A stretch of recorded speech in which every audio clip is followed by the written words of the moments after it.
This is like a curtsy stretch, or it could be like a skater motion, but you want to think about this as far as like the weight shifting, and then that kind of wheel, like you're turning, rolling into it.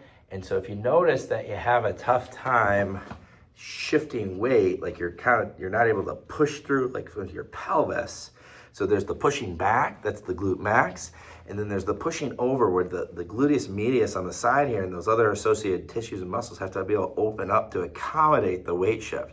So if you have a tough time with one or the other, you want to be aware and you want to work that. Like the hip hinge here is good for the glute max, but then the glute med is a little tougher because you have to be more unilaterally shifted, which is a lot harder. It takes some training and practice to be able to load, especially in that squat, basically almost like a single leg. You don't have to lift your whole foot. You can lift just your heel. You want to be able to get over, just guide with the hips, but ideally you want to combine both.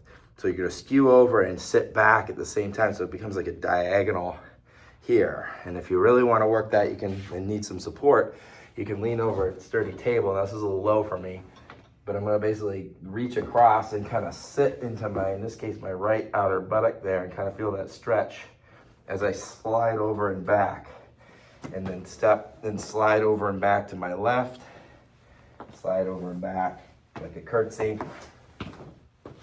So again, like this would be like without the table. You can kind of see how I'm kind of pitched forward and kind of kicking back, but that's where I want to really make sure I can get into that hip, even with walking, kind of increase the crease in the front and kick back there. So it's a give and a take. Like you gotta give back there and then take, so you can shift it over or through the hip.